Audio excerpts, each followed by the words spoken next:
हिरवा सबकर न हो है ना श्रावण कुमार। माई से बढ़ के भैली मेहरी महालिया हो।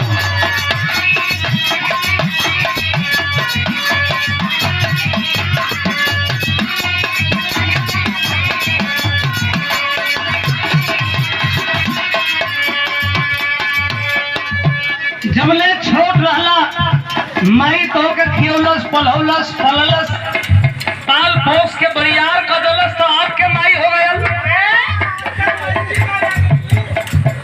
माई से ज्यादा महत्व मेहरारू के दिया था। अरे कलयुग माई से बढ़ के भैली मेहरी महालिया हो।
ये तो मैं अपने लोगों के लिए ये सांसारिक रूप ड्रामा मैं बता रहा था, लेकिन बताने जा रहा हूँ शायद सूरज धरती का जो मालिक है, आत्मा रूपी दूल्हा, इसे परमात्मा रूपी दूल्हा कहा जाता है।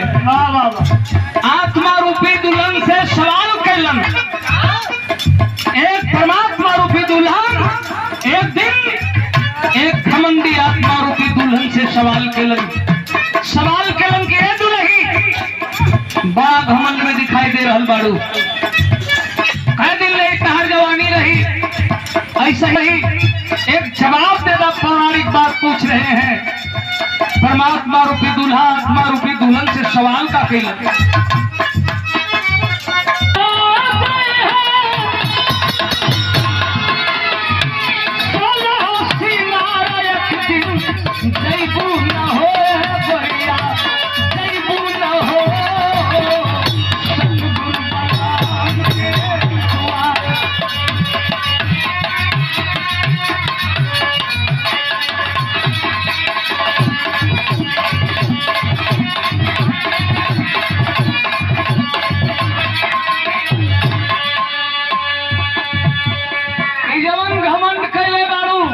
ये जिंदगी पानी का बुल्ला है, फूटे में टाइम नहीं लगी।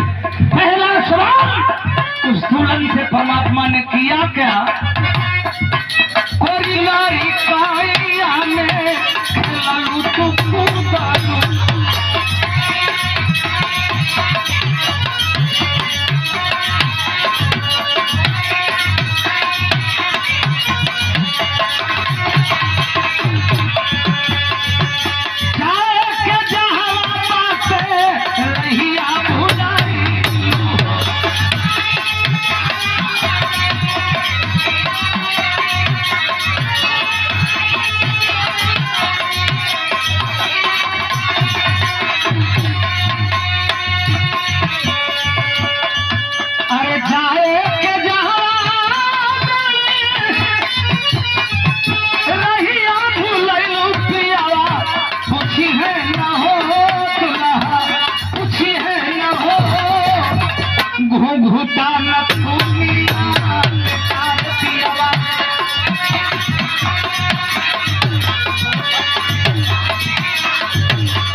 पप्पू भैया मेरी आवाज को आप सुन रहे हैं तो श्रद्धांजलि